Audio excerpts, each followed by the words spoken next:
የጌታ ሰላምና ጸጋ እንዲበዛላችሁ እመኛለሁ። እኔ ወንድማችሁ አገልጋይ መምህር ጋላቶ ክፍሌ ነኝ። በደቡብ ኢትዮጵያ በድላ ከተማ በሐሰደላ አጥቢያ ቃለ ሕይወት ቤተክርስቲያን ሙሉ ጊዜ አገልጋይና የእግዚአብሔር ቃል አስተማሪ ነኝ። ዛሬ በዚህ የተገኘሁትኝ አብረን አጭር ደቂቃ ላይ የእግዚአብሔርን የልቡን ሐሳብ የእግዚአብሔርን ቃል እንካፈል ነው።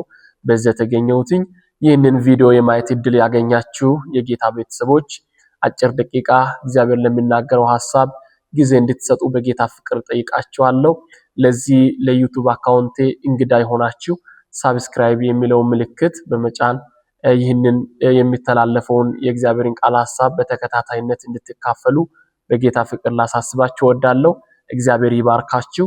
እግዚአብሔር በልቤ ወዳከበደውና ዛሬ ሊያካፍላችሁ እግዚአብሔር አምላክ በውስጥ ወዳስቀመጠው ሐሳብ ይወስዳችኋለሁ። ከዚህ ሰዓት ጀምሮ አጭር ደቂቃ የምንካፈለውን ቃል እግዚአብሔር ይባርክልናል። እግዚአብሔር ከዚህ ቃል በኩል አልፎ ብዙ ነገር ለህይወታችን እንደምናገር ተስፋ አደርጋለሁ።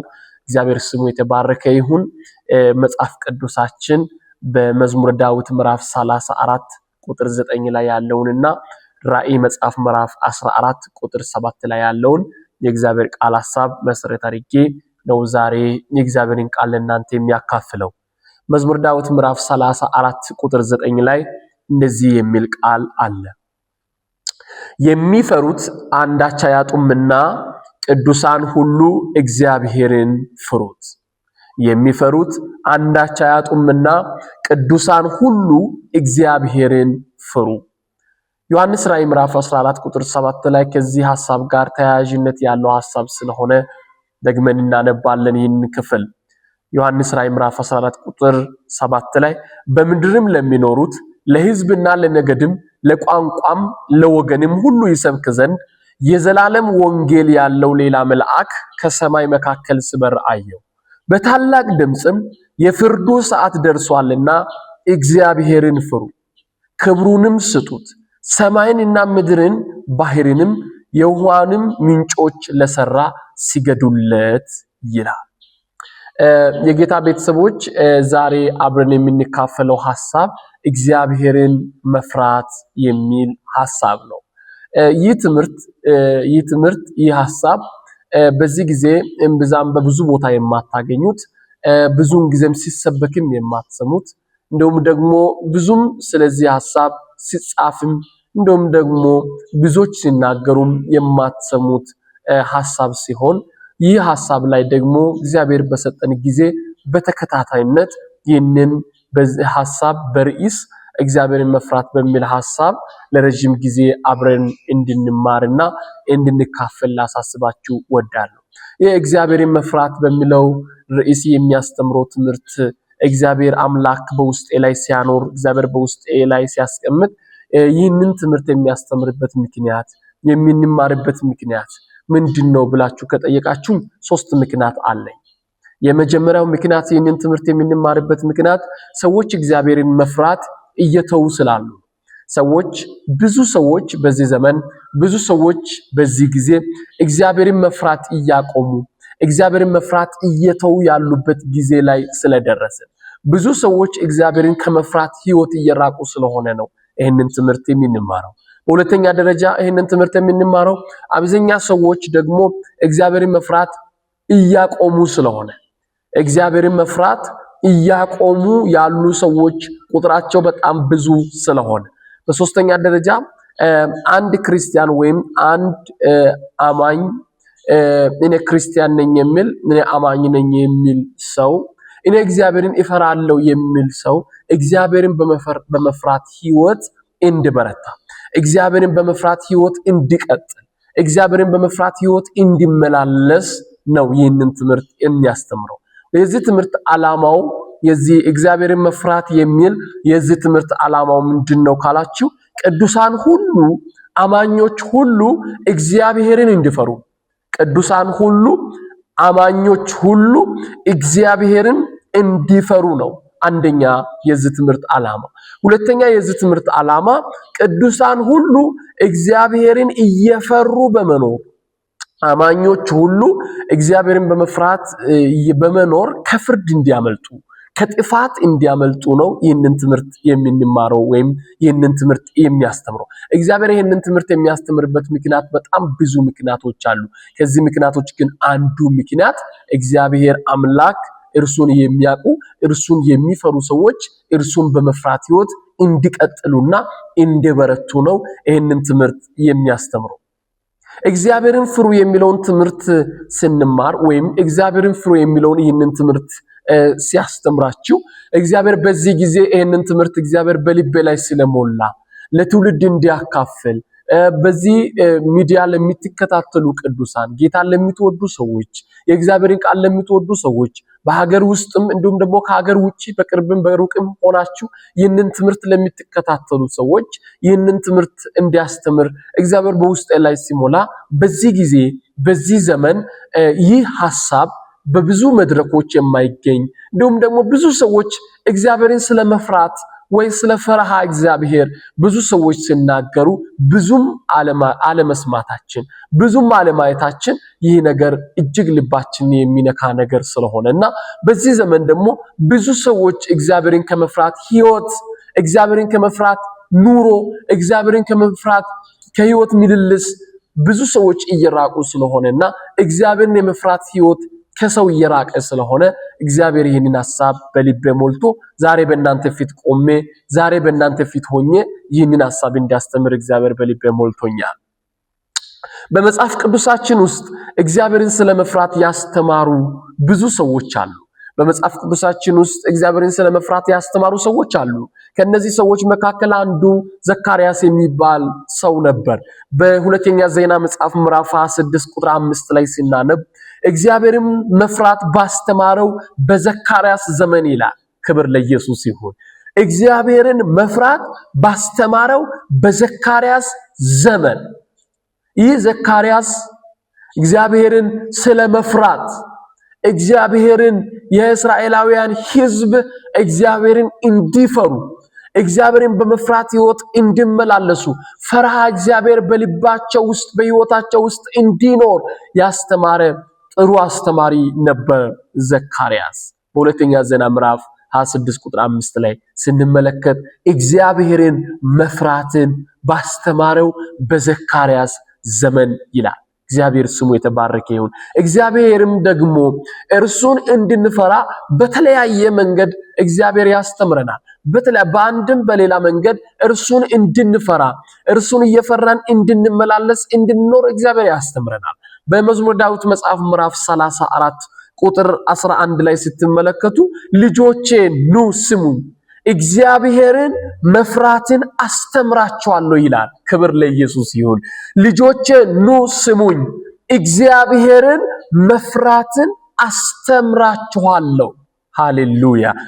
እግዚአብሔር እርሱን የሚፈሩ ሰዎች እርሱን እንዲፈሩት እግዚአብሔርን የሚወዱ ሰዎች እግዚአብሔርን እንዲፈሩ እግዚአብሔር በተለያየ መንገድ የሚወዳቸውን ሰዎችን እርሱን የሚፈሩ ሰዎችን እግዚአብሔር ያስተምራቸዋል።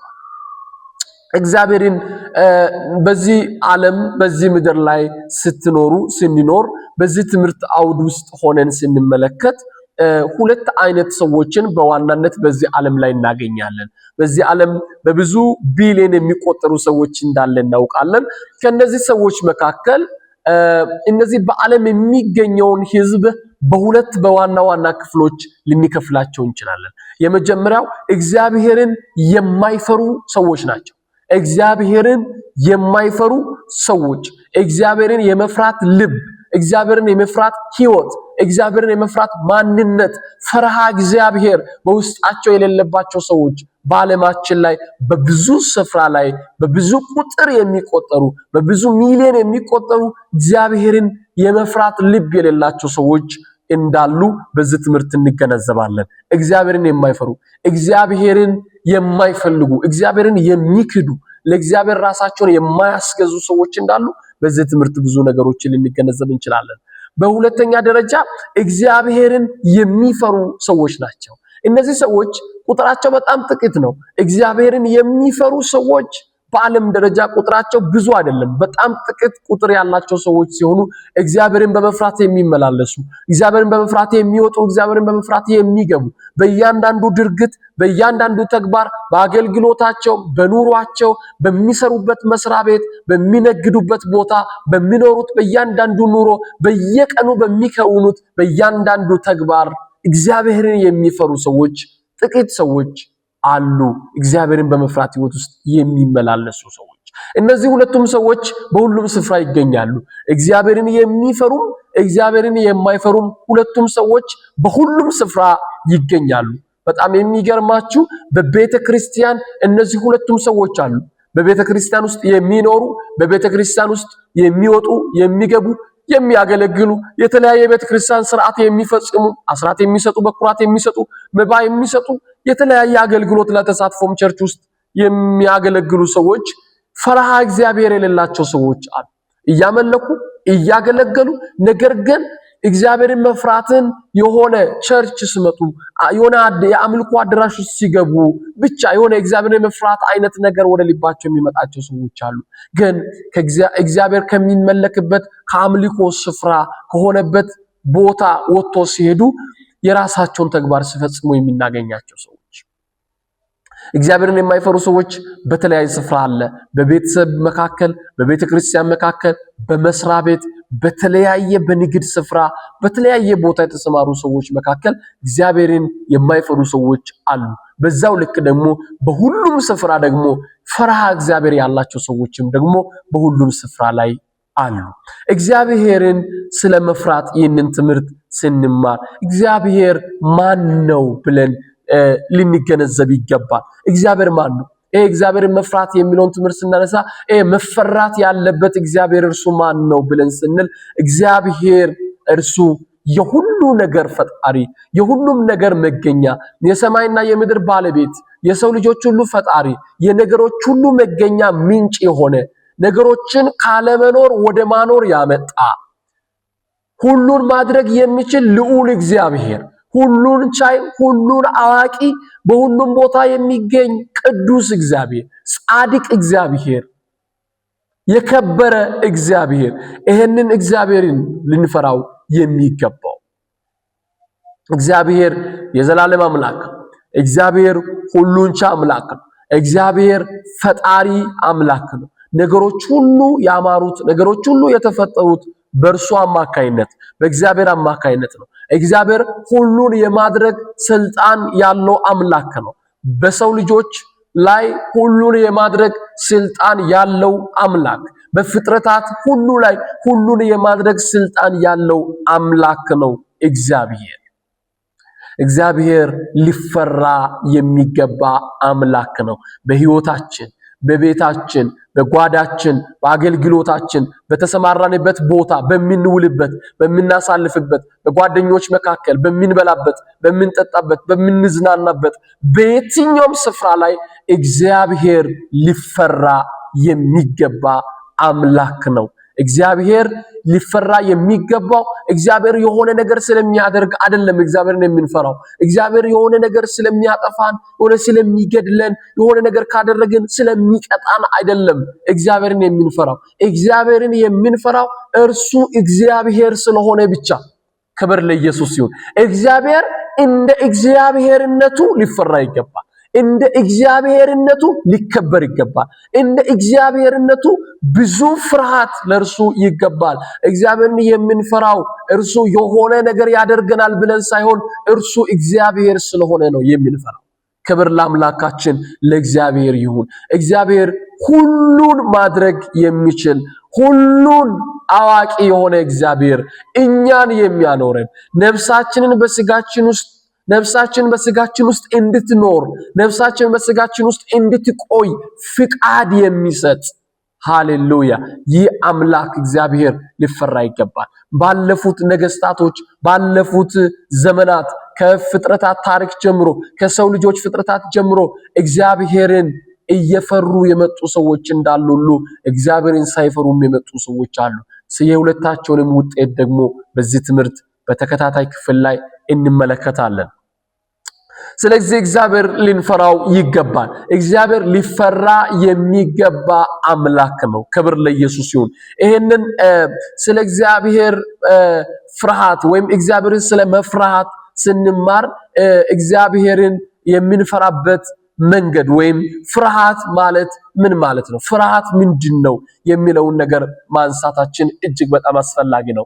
ፍርሃት ወይም እግዚአብሔርን መፍራት ስንል ወይም እግዚአብሔርን እንፍራ ብለን ስንማር ፍርሃት ማለት ምን ማለት ነው? ፍርሃት ማለት አንደኛ ፍርሃትን በሁለት ከፍለን ፍርሃትን እንመለከታለን። አንደኛ ፍርሃት የኃጢአት ፍርሃት ነው። የኃጢአት ፍርሃት በገነት ላይ በዘፍጥረት ምዕራፍ 3 ቁጥር 10 ላይ እርሱም አለ በገነት መካከል ድምጽን ሰማው ራቁቴን ስለሆንኩ ፈራሁ። ይሄ የኃጢአት ፍርሃት ነው። ፍርሃት በመጽሐፍ ቅዱሳችን በሁለት በዋና መንገድ ከፍለን ማየት እንችላለን። ሌላ መንገድም ማየት ብንችልም በዋናነት ግን በሁለት ከፍለን ማየት እንችላለን። አንደኛ የኃጢአት ፍርሃት ነው። የኃጢአት ፍርሃት ይሄ ሰው ኃጢአትን ሲሰራ፣ ሰው በደልን ሲፈጽም፣ ሰው የሆነ ትክክለኛ ያልሆነ ተግባር ሲፈጽም፣ ከትክክለኛ ካልሆነ መንገድ ሲወጣ፣ እንዲሁም ደግሞ ከእግዚአብሔር ሐሳብ ሲወጣ፣ ከእግዚአብሔር ሕግ ሲወጣ፣ የእግዚአብሔር ሕግ ሲተላለፍ፣ እንዲሁም ደግሞ ከሞራል ውጪ የሆነ ተግባር ሲፈጽም ሰው የሚፈራ ፍርሃት አለ። ሁለተኛ ፍርሃት የአክብሮት ወይም የፍቅር ፍርሃት የምንለው ነው። የአክብሮት ወይም የፍቅር ፍርሃት የምንለው ነው። ይሄ ፍርሃት ታላቅ የሆነውን ትልቅ የሆነውን ከኛ የሚበልጠውን ከኛ የበላይ የሆነውን አካል ለማክበር ወይም ስለምንወደው የምናሳየው የፍቅር የመታዘዝ ፍርሃት ነው። የፍቅር የበላይ የሆነውን አካል የማክበር ማሳያ የሆነ ፍርሃት ነው። እግዚአብሔርን የምንፈራ የፍርሃት አይነት ይህ አይነት ፍርሃት ነው። ይሄ አይነት ፍርሃት ስንል ምንድነው? በአባትና በልጅ መካከል የሚኖር የፍርሃት አይነት በአባትና በልጅ መካከል የሚኖር የፍርሃት አይነት በአባትና በልጅ መካከል የሚኖር የፍርሃት አይነት ምን አይነት ነው? ልጅ አባቱን ይፈራል። የሚፈራ አባቱ በእድሜ ትልቅ ስለሆነም እንዲሁም ደግሞ አባት ስለሆነ ብቻ ሳይሆን እርሱ አባቱ ስለሆነ አባቱ የእርሱ አባት ስለሆነ እርሱን የወለደው ስለሆነ የሚያሳድገው ስለሆነ አባት ስለሆነ በአባትነቱ ክብር ስለሚገባው አባት ልጁን የሚፈራው ፍርሃት የአክብሮት የፍቅር ፍርሃት ነው የምንለው። አባት ስለሚመታው ስለሚቀጣው የሆነ ነገር ስለሚነሳውና ስለሚሰጠው የሚፈራ ፍርሃት ሳይሆን ልጅ አባቱን የሚፈራው ፍርሃት አባት ስለሆነ የሚፈራ የአክብሮት ፍርሃት እንለዋለን። እግዚአብሔርንም የምንፈራው ፍርሃት እግዚአብሔር አባታችን ሲሆን እኛ ልጆቹ ነን። እኛ ደግሞ የሱ ልጆች እግዚአብሔርን ስንፈራው እርሱን በምንፈራበት ጊዜ እግዚአብሔርን የመፍራት ሕይወት ሲኖረንና ስንመላለስ በዛ ሰዓት ምንድነው በሕይወታችን የሚገለጠው? እግዚአብሔርን መውደዳችንን እግዚአብሔርን ማክበራችንን የሚያሳይ የፍርሃት አይነት ነው። እግዚአብሔርን መፍራት የሚለውን ትምህርት ስንማር ፍርሃት ብለን በምናነሳበት ጊዜ ይህ ፍርሃት ምን አይነት ፍርሃት ነው? እግዚአብሔርን የማክበራችን እግዚአብሔርን የመውደዳችን ማሳያ የሆነ የፍርሃት አይነት ነው። ክብር ለአምላካችን ለእግዚአብሔር ይሁን። እግዚአብሔርን ለምንድነው የምንፈራው? እግዚአብሔርን ለምንድነው የምንፈራው? እግዚአብሔርን ለምንድነው የምንፈራው ብላችሁ ካላችሁ እግዚአብሔርን ለምን እንፈራለን ካልን እግዚአብሔርን የምንፈራው እግዚአብሔር መፈራት ስለሚገባው። ክብር ለኢየሱስ ይሁን። አንዳንድ ሰዎች እግዚአብሔርን የሚፈሩት እግዚአብሔር እንዳያሳምማቸው፣ እግዚአብሔር ሀብታቸውን እንዳይወስድባቸው፣ እግዚአብሔር የሰጣቸውን እንዳይነሳቸው፣ እግዚአብሔር በሆነ ነገር እንዳይቀጣቸው፣ እግዚአብሔር የሆነ ነገር እንዳይከለክላቸው ብለው እግዚአብሔርን የሚፈሩ ሰዎች አሉ። አንዳንድ ሰዎች እንኳን ቸርች ሲመጡ ለአምልኮ ሲሄዱ የሆነ በቃ ቸርች ከቀረው እግዚአብሔር ይቀጣኛል፣ እግዚአብሔር እንደዚህ አይነት ያደርገኛል፣ እንደዚህ ካልሆንኩ እንደዚህ ያደርገኛል ብለው የሚያስቡ ሰዎች ሁሉ አሉ። በጣም ነው የሚገርመው። እግዚአብሔር ልንፈራው የሚገባው ለምንድነው ካልን እግዚአብሔር መፈራት ስለሚገባው ነው። ክብር ለኢየሱስ ይሁን። መፈራት ስለሚገባው የምንፈራው አምላክ ነው፣ የምንፈራው አባት ነው። እግዚአብሔር አባታችን ስለሆነ እንፈራዋለን። እግዚአብሔር አምላካችን ስለሆነ እንፈራዋለን። እግዚአብሔር የሕይወታችን ንጉሥ ስለሆነ እንፈራዋለን። እግዚአብሔርን መፍራት ማለት ምን ማለት ነው? ይህንን ትርጉም ማወቅ እጅግ በጣም አስፈላጊ ስለሆነ እግዚአብሔርን መፍራት ማለት ምን ማለት ነው? እግዚአብሔርን መፍራት ማለት ምን ማለት ነው? እግዚአብሔርን መፍራት ማለት ምን ማለት ነው? እግዚአብሔርን መፍራት ማለት ምን ማለት ነው የሚለውን ትርጉም ከመመለሳችን በፊት እግዚአብሔርን መፍራት ማለት ምን ማለት አይደለም። እግዚአብሔርን መፍራት ማለት መደንገጥ፣ መብረክረክ፣ መንቀጥቀጥ ማለት አይደለም። እግዚአብሔርን መፍራት ማለት መደንገጥ፣ መንቀጥቀጥ፣ መብረክረክ ማለት አይደለም። እግዚአብሔርን መፍራት ማለት ምን ማለት ነው? እግዚአብሔርን መፍራት ማለት ምን ማለት ነው? አንደኛ እግዚአብሔርን መፍራት ማለት እግዚአብሔርን መታዘዝ ማለት ነው። ክብር ለኢየሱስ ይሁን። እግዚአብሔርን መፍራት ማለት እግዚአብሔርን መታዘዝ ማለት ነው። መጽሐፍ ቅዱሳችን በዘፍጥረት መጽሐፍ ምዕራፍ 22 ቁጥር 12 ላይ እንደዚህ የሚል ቃል እናገኛለን። ዘፍጥረት ምዕራፍ 22 ቁጥር 12 ላይ እጅግ በጣም የሚያስደንቅ ይህንን ትምህርት ሲያስተምር እግዚአብሔር እጅግ በጣም በብዙ መረዳት የሞላኝ ክፍል ነው።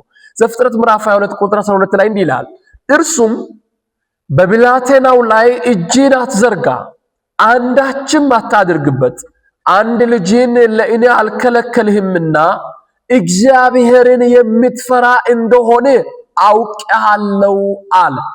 ክብር ለኢየሱስ ይሁን። በዚህ ክፍል ላይ በዘፍጥረት ምዕራፍ 22 ቁጥር 12 ላይ የምናገኘው ይህ ሐሳብ አብርሃም አንድ ልጁን ይስሐቅን ወደ ሞሪያ ተራራ እግዚአብሔርን በመታዘዝ እግዚአብሔር አምላክ አንድ ልጅን በስተርጅና ያገኘውን ልጅን ሰዋልኝ ብሎ እግዚአብሔር አብርሃምን ሲጠይቀው አብርሃም ደግሞ በዘመኑ እግዚአብሔርን የሚፈራ እግዚአብሔርን የሚታዘዝ ሰው ስለነበረ እግዚአብሔር አምላክ አድርግ ያለውን ያንን ትእዛዝ ለመፈጸም እግዚአብሔርን እሺ ብሎ አደርጋለሁ፣ አንተ አድርግ ካልከኝ አደርጋለሁ፣ አንተ ፈጽም ካልከኝ እፈጽማለሁ ብሎ አብርሃም እግዚአብሔርን በመታዘዝ በሞሪያ ተራራ ላይ የፈጸመውን ተግባር እግዚአብሔር ካየ በኋላ አብርሃም አንድ ልጁን በሞሪያ ተራራ እንደደረሰ እንጨት ከረበረበ በኋላ በእንጨቱ ላይ አጋድሞ ብላዋውን ከሰገባ አንስቶ አንገቱ ላይ ሊያሳርፍ ስል ከሰማይ አንድ ድምጽ መጣ። ምን የሚል ድምጽ? አብርሃም እግዚአብሔርን የምትፈራ ሰው እንደሆንክ አውቃለሁ አለና እግዚአብሔር ልጁን እንዳይሰዋ እንደከለከለና በሱ ቦታ ግን ምትክ የሚሆነውን በግ በዛ ስፍራ ላይ እንዲሰዋ እግዚአብሔር እንዳዘዘ መጽሐፍ ቅዱስ ይናገራል። ከዚህ ክፍል ምንድነው የምንማረው? ከዚህ ክፍል ምንድነው የምንረዳው? እግዚአብሔርን መፍራት ማለት ምን ማለት ነው? እግዚአብሔርን መፍራት ማለት እግዚአብሔርን መታዘዝ ነው።